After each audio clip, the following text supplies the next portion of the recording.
Dear students, welcome back to my channel. কেমন আছো তোমরা সবাই? কেমন চলছে পড়াশুনো তোমাদের? এক্সামের টেনশন বাদ দিয়ে মন দিয়ে পড়াশুনো করো, এক্সাম নিশ্চয়ই ভালো হবে তোমাদের। আজ আমি তোমাদের সঙ্গে পেডিয়াট্রিক নার্সিংয়ের নর্মাল পার্ট নিয়ে আলোচনা করব। নর্মাল পার্ট অর্থাৎ healthy newborn, growth and development, developmental milestone, এইসব নিয়ে। চলো তবে দেখে নেওয়া যাক আজ কী রয়েছে তোমাদের জন্য। আজকের first question, expected weight of 1-year-old child when the birth weight is 3.5 kg। expected weight calculate করার একটা ফর্মুলা রয়েছে, দেখিয়ে দিই তোমাদের। দেখো, অ্যাট বার্থে যদি আমার ওয়েটকে এক্স ধরা হয় তাহলে 5 to 6 মান্থে সেটা হবে ডাবল, 1 ইয়ারে হবে ট্রিপল, 2 ইয়ার্স হবে 4x, 3 ইয়ার্সে 5x, 5 ইয়ার্সে 6x and 10 years হবে 10x। এই ফর্মুলাটা তোমরা মুখস্থ করে নিও। তাহলে 1 ইয়ারে আমাদের কত হবে? 3x ওয়েট হবে।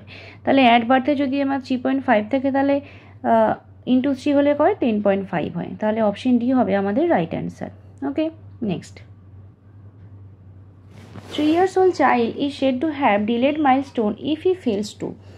তাহলে 3 বছরের চাইল্ডের ডেভেলপমেন্টাল মাইলস্টোনে কী থাকে চলো দেখে নিই।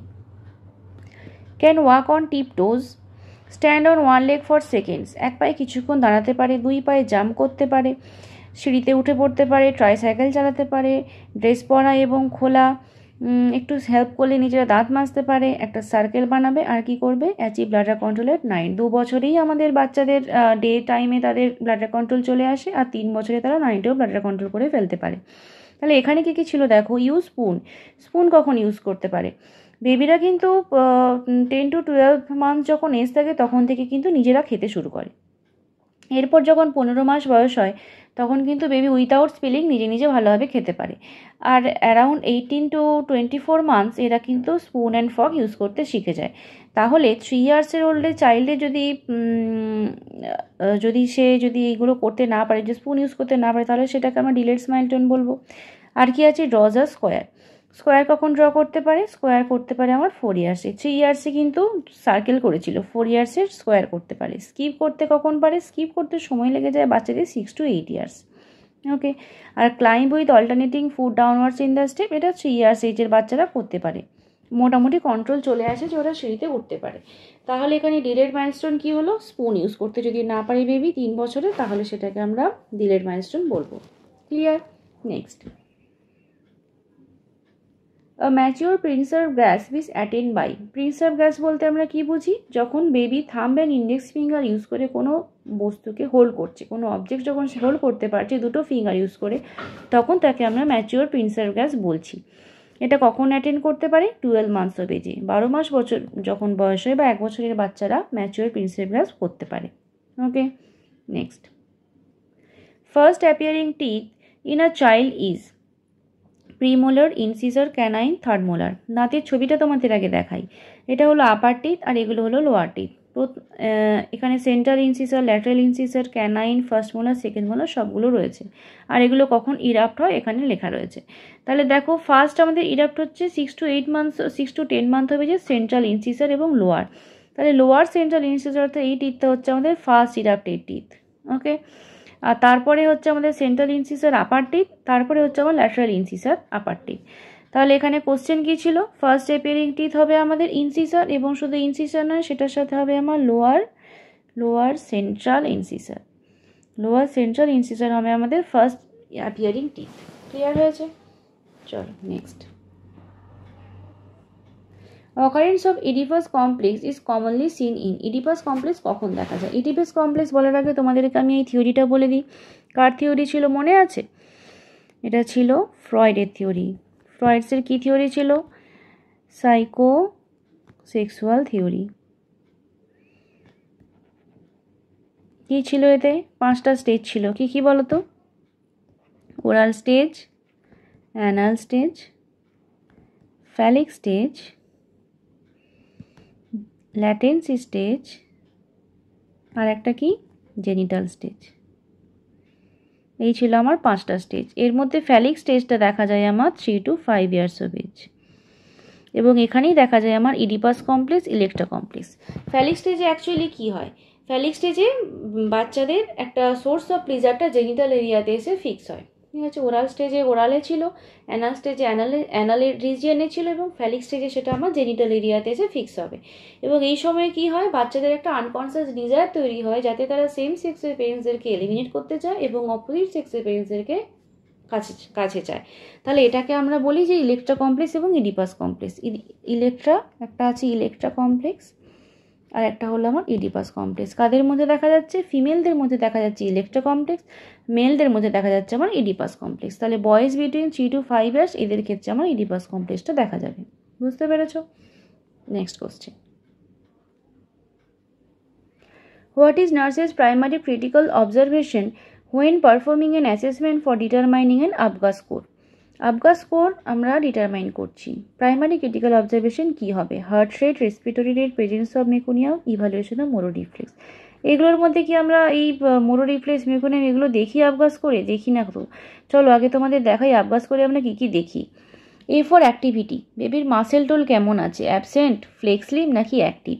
পালস অর্থাৎ পালস অ্যাবসেন্ট, লেস দেন 100, মোর দেন 100, অর্থাৎ পালস রেট আমরা এখানে চেক করছি, পালস রেট চেক করছি। গ্রিমেস অর্থাৎ রিফ্লেক্স বেবি করতে পারছি কিনা, একটা ফ্লপি, একটা মিনিমাল রেসপন্স দিচ্ছে, একটা প্রম্পট রেসপন্স করছে। অ্যাপিয়ারেন্স অর্থাৎ স্কিন কালার, একটা ব্লু আর পেল যেটা সাইনোসিস বলছি, পিঙ্ক বডি, ব্লু এক্সট্রিমিটিস অর্থাৎ পেরিফেরাল সাইনোসিস, আর একটা হচ্ছে পিঙ্ক। আর রেসপিরেশন অ্যাবসেন্ট কিনা, স্লো অ্যান্ড ইরেগুলার কিনা, ভিগোরাস ক্রাই, অর্থাৎ রেসপিরেটরি রেট কিন্তু আমরা এখানে কাউন্ট করছি না। আর এখানে স্কোরটা কি 0, 1 এবং 2তে আমরা স্কোরিং করছি। যদি আমার এখানে স্কোর হয় 0 থেকে 3, তাহলে সেখানে আমরা কি বলবো? সেটা আমরা বলবো severely depressed, severely depressed. Clear? আচ্ছা, যদি আমার স্কোর হয় 4 to 6, তখন আমরা কি বলবো? Moderately depressed, moderately depressed. আর যদি আমার 7 to 10 হয় তাহলে আমরা বলবো গুড কন্ডিশন বা এক্সিলেন্ট কন্ডিশন, যেখানে কোনো আমার ইমপ্লিমেন্টেশনের কোনো প্রয়োজন নেই। তাহলে আমার ABGA স্কোর ক্লিয়ার হলো। ABGA স্কোর কিন্তু ঝরঝরে মুখস্থ রাখতে হবে, ABGA স্কোর থেকে কোশ্চেন আসে এক্সামে। ওকে, তাহলে এখানে কি কি ছিল? হার্ট রেট, তাহলে হার্ট রেট আমরা দেখছি, respiratory rate, presence of meconium, evaluation, এগুলো কিন্তু আমরা কোনোটাই চেক করি না। এর সাথে একটা জিনিস বলে রাখি, তোমরা গোল্ডেন 1 মিনিট রুলটা শুনেছো তো? গোল্ডেন 1 মিনিট রুলটা কি বলো তো? আফটার বেবি বার্থ, নর্মাল ডেলিভারিতে যখন আমরা বেবি বার্থ করাচ্ছি, আফটার বার্থে আমাদের ফার্স্ট 1 মিনিটটাকে গোল্ডেন 1 মিনিট বলা হয়। এই সময় আমাদের ফার্স্ট কি চেক করতে হয়? বেবির হার্টটা চলছে কিনা, অর্থাৎ পালস রয়েছে কিনা এবং পালস রেটটা কি। ফার্স্ট 6 সেকেন্ড ধরে আমরা বেবির পালস রেট চেক করি এবং তারপর সেটাকে 10 দিয়ে মাল্টিপ্লাই করি। যদি সেটা 100-এর কম হয় তাহলে সেখানে কিন্তু আমার স্কোর হয়ে যাবে 1, আর যদি 100-এর ওপরে হয় তাহলে সেটা হয়ে যাবে আমার 2। ওকে, তাহলে হার্ট রেটটা আমাদের ফার্স্ট চেক করা হয়, এটা হবে আমাদের রাইট অ্যান্সার। ক্লিয়ার হয়েছে? নেক্সট চলো, the best method to prevent hypothermia in low birth weight babies. Low birth weight babies আর হাইপোথার্মিয়া দুটো আগে তোমাদের বলবো। হাইপোথার্মিয়ার টেম্পারেচারগুলো দেখে নাও। লেস দেন 36.5 হলে আমরা বলছি হাইপোথার্মিয়া। মাইল্ড কখন বলবো? যদি 36 থেকে 36.4 ডিগ্রি থাকে। মডারেট কখন বলবো? 32 থেকে 35.9 ডিগ্রি হলে। আর সিভিয়ার কখন? Less than 32 degree centigrade. Clear? আর লো বার্থ ওয়েট বেবি কখন? 2.5 কেজির নিচে হলে লো বার্থ ওয়েট, 1.5 কেজির নিচে হলে ভেরি লো বার্থ ওয়েট, আর 1 কেজির নিচে হলে extremely low birth weight. Clear হয়েছে? এবারে তাহলে এখানে কি ছিল? Best method to prevent hypothermia in low birth weight babies, temperature recording, hot sponging, warm chain, কি baby in cradle. Temperature recording করলে কি আমার টেম্পারেচার মেনটেন করা হয়? শুধু থার্মোমিটার দিয়ে দিলাম, জ্বর দেখে নিলাম, বা থার্মোমিটার দিয়ে আমি বেবির টেম্পারেচার দেখে দিলাম, তাতে কি বেবির টেম্পারেচার মেনটেন হয়ে যাবে? হবে না তো। তাহলে টেম্পারেচার রেকর্ডিং হবে না। হট স্পঞ্জিং, বেবিকে আমি একবার হট স্পঞ্জিং করে দিলাম, হট স্পঞ্জ করে বেবিকে আমি ওপেন প্লেসে রেখে দিলাম, খোলা হাওয়ার মধ্যে রেখে দিলাম, ওইভাবেই ওপেন, তাহলে কি বেবির টেম্পারেচার মেনটেন হবে? হবে না। তাহলে হট স্পঞ্জিং শুধু দিলেও আমার হবে না। ওয়ার্ম চেন বলতে কি বোঝাচ্ছে? মানে আমি বেবিকে সবসময় ওয়ার্ম রাখছি, তাকে আমি ওয়ার্ম টাওয়েলের মধ্যে র্যাপ করে রেখেছি, বা যখন আমি তাকে বাদ দিচ্ছি তখন আমি একটা চারিদিকে দরজা জানলা বন্ধ করে রেখেছি এবং এক একটা পার্ট ওপেন করছি, তাকে মুছিয়ে দিচ্ছি বা আমি ধুয়ে দিচ্ছি এবং তারপর আবার সেটাকে আমি ঢাকা দিয়ে দিচ্ছি, তাহলে সেটা হচ্ছে ওয়ার্ম চেন। এবং টেম্পারেচার আমি মেনটেন করে রেখেছি, সেটা হচ্ছে আমার ওয়ার্ম চেন। আর কি বেবি ইন ক্র্যাডেল, ক্র্যাডেলের মধ্যে বেবিকে রাখলেই শুধু হয় না, তার সাথে তাকে ঢাকা দিয়ে রাখতে হয়, তাকে ওপেন এয়ারে আমি রাখবো না, অনেক কিছু রয়েছে। তাহলে আমার এখানে ওয়ার্ম চেন হবে আমাদের রাইট অ্যান্সার। ক্লিয়ার হয়েছে? তাহলে best method to prevent hypothermia হচ্ছে আমি বেবিকে ওয়ার্ম চেনের মধ্যে সবসময় রাখার চেষ্টা করব। Okay, next, sign and symptoms of hypothermia আর অল এক্সেপ্ট রয়েছে। তোমরা কিন্তু কোশ্চেন ভালো করে পড়বে, এক্সামে আমাদের এই এক্সেপ্টটা চোখ থেকে সরে যায় আর আমাদের অ্যান্সার কিন্তু ভুল হয়ে যায়। ওকে, কী কী রয়েছে? পোর ফিডিং, অ্যাপনিয়া, সেন্ট্রাল সাইনোসিস, কুল এক্সট্রিমিটিস। হাইপোথার্মিয়া সাইন সিমটমসগুলো আগে আমি বলে দিই। অ্যাক্রোসাইনোসিস অর্থাৎ পেরিফেরাল সাইনোসিস,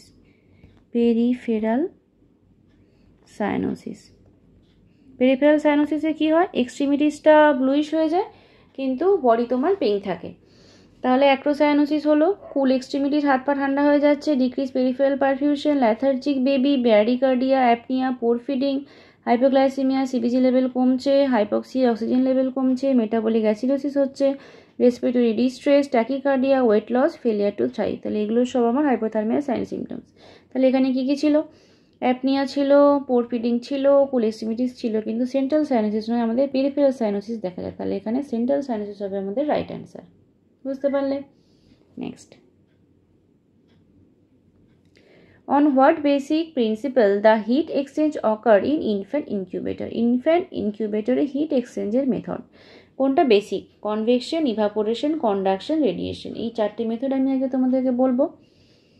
কন্ডাকশন কি? কন্ডাকশনের মধ্যেই দেখো রয়েছে কন্ডাক্ট অর্থাৎ টাচে যখন থাকছে তখন সেটাকে আমি কন্ডাকশন বলছি। Heat loss occurs when body comes in direct contact with cooler object. ঠান্ডা বস্তুর সংস্পর্শে এলো এবং টেম্পারেচারটা বেবির কমে গেল, সেটা হলো আমার conduction.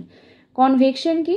Transfer of heat from body surface two cooler surrounding air, মানে হাওয়ার মধ্যে দিয়ে আমার টেম্পারেচারটা সরে সরে চলে যাচ্ছে। অর্থাৎ কোনো কোথাও থেকে ঠান্ডা হাওয়া আসছে জানালা থেকে বা একটা ঠান্ডা ফ্যান চলছে, এসি চলছে, তার সামনে আমি বেবিকে ওপেন রেখে দিয়েছি এবং বেবির ওপর দিয়ে যখনই হাওয়া যাচ্ছে তখনই কিন্তু তার বডি থেকে টেম্পারেচারটা আস্তে আস্তে করে কমে যাচ্ছে। তাহলে সেটা হচ্ছে আমার কনভেকশন। রেডিয়েশন কি? Heat loss occurs when body emits infrared radiation, অর্থাৎ রেডিয়েট করে বডি টেম্পারেচারটা বাইরে বেরিয়ে যাচ্ছে। আর ইভাপোরেট কি? ইভাপোরেট অর্থাৎ ইভাপোরেশন বা জলের মাধ্যমে যখন বাষ্পীভূত হয়ে আমাদের শরীর থেকে তাপটা বেরিয়ে যাচ্ছে, ওয়াটার ইভাপোরেট করছে, তখন সেটা হচ্ছে আমাদের হিট লস হচ্ছে। তাহলে এই চারটে আমার প্রসেস রয়েছে। ছবিটা দেখো, কনভেকশনে এয়ারের মাধ্যমে বেরোচ্ছে, ইভাপোরেশনে আমার হাওয়া ওয়াটারের মাধ্যমে বেরোচ্ছে, কন্ডাকশনে কন্ডাক্টে যাচ্ছে, আর রেডিয়েশনে রেডিয়েট করে যাচ্ছে। তাহলে ওয়ার্মারে কী হয়? ওয়ার্মারের ক্ষেত্রে কী হয়? ওয়ার্মারের উপর থেকে আমার টেম্পারেচার আসতে থাকে, বেবি নিচে রয়েছে, সেখান থেকে আমার এয়ারের মধ্যে দিয়ে হট এয়ারটা বেবির শরীরে আসছে এবং সেখান থেকে বেবির বডিটা আমার গরম হচ্ছে। যদি বডি ঠান্ডার সামনে রাখলে যদি সরে গেলে ঠান্ডা হয়, তাহলে গরমে রাখলে তো বেবি গরম হবে। তাহলে এটা হচ্ছে আমার কনভেকশন মেথডে আমরা কিন্তু ইনফ্যান্ট ইনকিউবেটরে বেবির টেম্পারেচারটাকে আমরা মেনটেন করি। ক্লিয়ার হয়েছে? নেক্সট চলো। Most common cause of neonatal death in India: prematurity, infection, RDS, HIE. RDS অর্থাৎ রেসপিরেটরি ডিস্ট্রেস সিন্ড্রোম, আর এইচআইই কি? এইচআইই হচ্ছে হাইপক্সিক ইসচেমিক এনসেফালোপ্যাথি। কখন বলছি আমরা এটা কি জিনিস? এটা হচ্ছে যে যখন আফটার বার্থে অক্সিজেনের ল্যাকিং হচ্ছে এবং বেবির ব্রেনে অক্সিজেনটা পৌঁছতে পারছে না, তখন আমার ব্রেনটা কিন্তু ড্যামেজ হচ্ছে, সেটাকে আমরা বলছি hypoxic ischaemic encephalopathy. Most common cause যদি বলা হয় নিউনেটাল ডেথে, সেটা হবে আমার প্রিম্যাচুরিটি, অর্থাৎ যখন প্রিটার্ম বেবি হচ্ছে, লো বার্থ ওয়েট বেবি হচ্ছে, তখন কিন্তু তাদের ডেথ রেটটা বেশি হচ্ছে। কারণ কি? বেবি তখন অবধি পুরোপুরি তৈরি হয়নি, তার মধ্যে এখনও ইম্যাচুরিটি রয়ে গেছে, সেই জন্য কিন্তু বেবি খুব তাড়াতাড়ি প্রন টু ইনফেকশন হয়ে যায় বা বিভিন্ন রকমভাবে সেপসিস হয়, লাংস ডেভেলপমেন্ট হয় না, সেই কারণে কিন্তু বেবির ডেথটা নিউনেটাল ডেথটা বেশি হয় প্রিম্যাচুরিটির কারণে। Clear? Next, which is the ideal route of drug administration during newborn resuscitation? Newborn resuscitation অর্থাৎ আফটার বার্থেই আমরা করছি, কোন রুটে আমরা ড্রাগ অ্যাডমিনিস্ট্রেশন করবো? তখন কি আমার সাথে সাথে চ্যানেল করা পসিবল? যখনই বেবি আমার আফটার বার্থ বেবি বেরিয়েছে এবং তার রেসপিরেশন পাওয়া যাচ্ছে না বা পালস পাওয়া যাচ্ছে না, কম, তখন কি আমি তাকে দিতে পারবো বা পালস রেট কম?